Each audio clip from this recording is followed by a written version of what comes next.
Tesla stock looks to be on a crash course towards that 150 to 160 level at the bare minimum. This could come off of Tesla earnings, and Tesla reports earnings next Wednesday, guys. We're going to look at the expectations for Tesla earnings. Is the bar set too low, and what could come out of that? We're also going to look at the technicals. We're going to look at option positioning from hedge funds, because that can give you a gauge on at least where sentiment is and where the positioning is, guys. So we're going to get into all of this information and much more. I hope you guys are ready for a very exciting video. The only thing I will ask you to do is comment down below. What is your opinion on Tesla earnings, and where do you think the stock is headed from here? And before we get into my analysis of Tesla, I want to play you guys this less than 2-minute clip from Carter Worth over at CNBC, where he charts out Tesla on a technical basis and goes over why he thinks the stock is literally headed to that 150 to 160 level, the level I just previously talked about. And once we play the clip, we'll be back right after. All right, let's get more on where Tesla stock is going. Carter Braxton Worth, the Worth charting, is over by the plasma with a look at the charts. Carter. Let's jump right in. First of all, great job by graphics. Shout out to CNBC department. This is a fantastic instance of what you want to see, which is high, low, and close daily bar charts. Now, there are no drawings, no annotations, no judgments. Let's put some in. Here we go. First chart change. What do we have? We have a well-defined trend line, and that warrants putting in some circles. And what do we know? We have just now moved above the trend line, which is to say it deserves a green arrow. Let's put in some more lines. Keep that trend line in. And what do we have? We have all the elements of a minor head and shoulders bottom. Get the green arrow again. Finally, last way to draw the lines, you can call it a cup and handle. It doesn't matter what you call it. A reversal formation is a reversal formation. And so an important development, the low was 101 and change. It closed at 133 today, up about 30% from its low. I think 155 plus minus is in the cards. And this is purely a Tesla-specific story, correct, Carter? This has nothing to do with where you see the markets going over the same period. Exactly. I mean, Tesla is sinking when rates are going up, sinking when rates are going down. It's surging. It has nothing to do with it. Sometimes a stock gets oversold or overbought, and a counter-trend move, down or up, is in the cards. This counter-trend move is well underway, and I think it continues. Carter, thanks. We'll see you shortly on options action. Grasso, what do you make of this chart?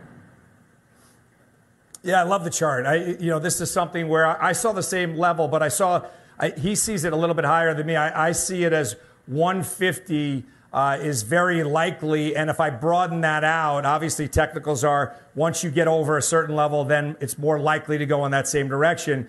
I definitely see 150. I could be wrong, but that's what I see. And then the follow up with that would be 180 and then 200. And then you're closing that gap from this most recent slide. But the feeling has gotten so consensus negative that I think the market's set up to hurt the most amount of people at the same time, and that's what's going on with Tesla. Pretty exciting, isn't it? Well, to understand why people think Tesla is going to go higher now, it does have a lot to do with the technicals, breaking trend, a minor cup and handle, minor head and shoulders pattern, right? Those things are key, and that's just showing you the overall trend and sentiment has flipped with Tesla. But in 2023, stocks are going to be much more correlated to earnings. And what you have seen over the past couple of months is Tesla stock has got absolutely obliterated. Just back here in August, the stock was a $315 stock. It hit 101.81. It hit $100. And even in December, the stock was a $200 stock, and it dropped 50%. What you've seen over the past couple of months, to just put this just flat out in English, is a rapid re-evaluation of Tesla, or a re-valuation of Tesla. From where we currently sit, the stock is not priced for what Tesla has set their eyes on, and that is that 50% or more delivery target number, that growth rate. And that's what Tesla trades off of. Tesla does not pay a dividend. There's no passive income in investing in Tesla. You need the stock to grow at a certain rate, or the stock will not perform nicely. And what you've seen over the past couple of months is the expectations going massively down for Tesla. So in December, people were expecting, Wall Street was expecting much better numbers than what we're expecting now. And that sets you up for a big beat potentially coming on earnings. And a lot of the reason I think Tesla has reacted so positively, rallying about 30% from that low at $100, is because of the price cuts that we've been seeing is actually fueling a lot of demand over in China, and customers are reacting very positively to that. You've seen 75% year over year vehicle registration numbers. That's showing people are actively going out and buying more Teslas due to these price cuts. And if Tesla can even sell a higher volume of vehicles, then they can gain market share from other companies, and that market share gain is likely to last for years. Once you buy a Tesla, you're very unlikely to go out and buy a Neo or to go out and buy another vehicle. And this is a big reason why Piper Sandler just reiterated their overweight rating and a $300 price target on Tesla. And the firm noted that Tesla can now, quote, easily achieve at least 50% delivery growth in 2023, end quote. Quote, we don't think most investors appreciate the extent to which lower pricing could support Tesla's market share, Potter wrote. Quote, this is particularly true in the United States, where lower prices combined with a $7,500 tax credit could unlock at least 300,000 units of incremental demand, if not twice that. Additionally, he added the price cuts could help Tesla, quote, poach demand from competitors like GM, Ford, and Ram, all of which have chipped away at Tesla's EV market share in recent years. And that's the whole concept. 50% delivery growth. That's what matters. If you want to simplify all of this down to one thing, 50% delivery growth in 2023. That's what investors want to see. Now, is that actively priced into the share price of Tesla? Absolutely not.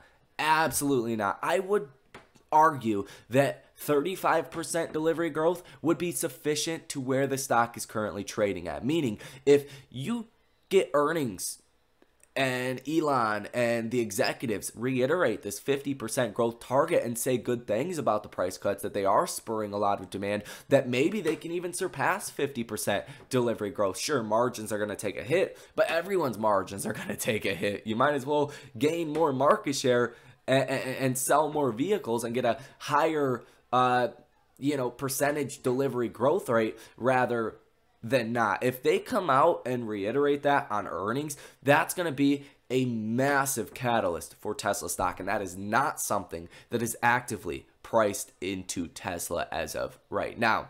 Now, we have two more articles to look at, which I think are very encouraging. And this one is just breaking down the expectations for Tesla's earnings. And they come out on Wednesday. So if you guys don't exactly know what we're expecting out of Tesla, you want to pay attention. Now, this article's headline is Tesla Q4 2022 earnings preview. Is too much negative news baked in the price? And the estimated earnings figures are EPS of $1.13. Revenue of $24.16 billion. And it says Tesla will deliver its Q4 2022 results on January 25th after the Wall Street close. The estimates are for an EPS of $1.13 with a revenue of $24.16 billion. A reminder that earlier in the month, Tesla had announced their Q4 deliveries, which were up 31.5% year over year and 18.5% quarter over quarter at 405,000. However, missed expectations of 420,000. Consequently, this marked the second consecutive quarter that Tesla's deliveries underwhelmed estimates, highlighting that demand for cars has been slowing given the backdrop of supply chain issues and economic uncertainty. In another sign that demand for cars has softened, the EV company has announced a number of price cuts globally on its vehicles by as much as 20% in a bid to boost market share. Now, while traders didn't react too positively to the recent announcements made by the company, I suspect heading into its financial results sentiment is perhaps a little too bearish. To me, this would suggest that a lot of negative news has already been reflected in the price, and thus bar to surprise on the upside is low. So basically what that's saying is you've seen this recalibration, like literally what I just said, that we're not expecting great things out of Tesla. We're not expecting 50% delivery growth. We're probably not even expecting Elon to say that. We're probably expecting him to say demand is softened, that maybe 40% is feasible,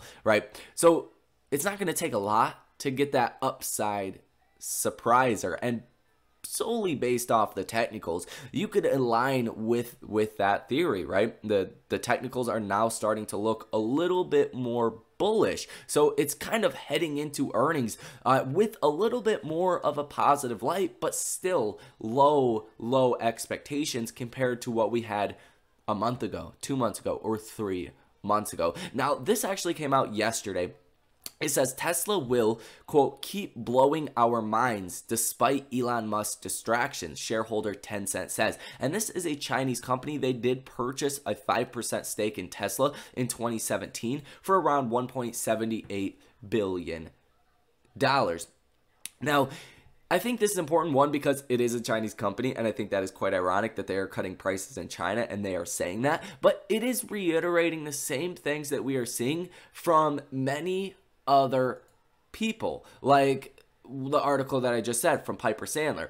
The headline of that is that investors should, quote, be proactively buying at this point. It's all circling back to the same narrative, and I think that is going to give us a very bullish reaction to Tesla's actual share price. And this is considering the stock has fallen so much, guys. If the stock was trading at $200 or $250 or $300, this would be a different story. But even when you look at something like Netflix, what happened to Netflix, right? There was low expectations heading into their earnings, and the stock had already rallied a lot heading into earnings. Like the stock was generous heading into earnings. From 162 was the low. Heading into earnings, you were almost at $300 per share.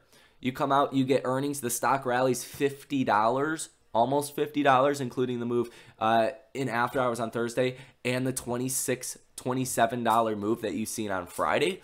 It's been very generous, and that was because expectations were low. And Netflix has essentially filled the gap down level that you've seen in April.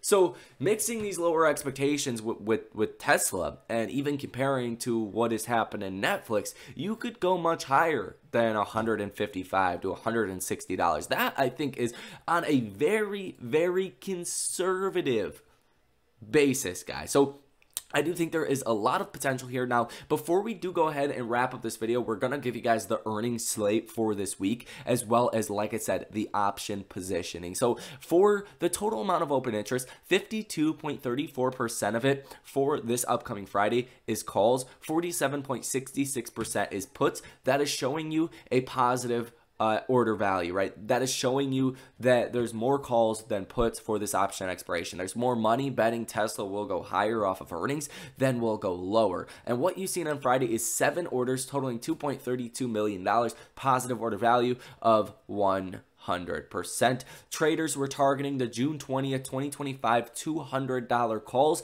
and all these trades were about $500,000 a piece. This was flagged as interesting option flow, and they were all probably made by the same firm. They're all the same amount of options, the same strike, the same dollar amount, the same quantity, and the same amount of money paid. So people are definitely expecting a little bit more of a positive reaction off of Tesla earnings based off of where current sentiment is, based off of where expectations are. And the stock could easily rally over $200 if Tesla does reiterate this 50% growth rate that they're targeting over the next couple of years. If they say, yeah, we're going to get that in 2023, you're seeing demand exponentially pick up in China. That's something that the stock is not reflecting as a possibility, even as you have rallied 30% off of the lows that we have seen so far for 2023, guys. So there is that. As far as the earnings slate for next week, it's going to be a big one. This is really the first big week of earnings. And on Monday, you really don't have anything. On Tuesday, pre-market, Verizon, Johnson & Johnson, Lockheed Martin, 3M, a lot of industrial kind of companies. a couple healthcare companies, but a lot of industrials overall. Tuesday, that's going to be the big day as far as the first big day for earnings, in my opinion, which is Microsoft. And Microsoft has been laying off employees, so it's going to be interesting to see why they've been laying off employees. Is that just out of prudency for the next couple of months, right? The next year or so? Do they think the economy is going to slow down a lot? Are they preparing for that? Or are they laying off employees because their numbers don't look so great right now? I think that's a big narrative that will be pushed this earnings season, and investors will try to figure that out. Now, Wednesday pre-market, you have Boeing, AT&T, Progressive, Abbott, the NASDAQ. A lot of stocks people don't necessarily care about. Boeing will be important, obviously, for the Dow, and it has rallied a lot from the lows. And then Wednesday and after hours, that's where you get Tesla, ServiceNow, IBM, a little bit more important companies to the markets. Thursday pre-market, American Airlines, Southwest Airlines, Nokia, MasterCard, some important names there. Wednesday after hours, Intel, Visa, and Friday pre-market, American Express, Chevron, a lot of your oddballs, HCA Healthcare, right? A lot of oddball kind of companies, but really Tuesday and Wednesday, those are going to be the big days. Thursday will be important for sectors specifically, right? You got MasterCard, Visa, fintechs, right? That's going to be a big day. American Airlines, Southwest, big for travel companies. Intel could be big for chip companies, but by and large, Tuesday and Wednesday, that's going to be the bread and butter of next week's earnings, guys. So I think we made this video long enough. Hopefully it didn't ramble too much for you guys, and hopefully you guys get the concept of why Tesla is very much likely to continue higher from here. The way you go about indulging in that information, if you go out and make trades, if you go out and buy the stock or sell the stock, that is up to you. I am not a financial advisor, so always come to your own conclusions, guys. Now, if you learned anything in this video, or you like my insights and the way that we break things down over here on the channel, hit that like button and subscribe to the channel. But most importantly, comment down below. What do you think of Tesla? What do you think of Tesla earnings? And what do you think the stock is going to do before and after earnings? How are you trading it? Let me know all of that information. And almost more importantly than that, which I would argue it is more important, enjoy the rest of your weekends, and I will see you in the next one.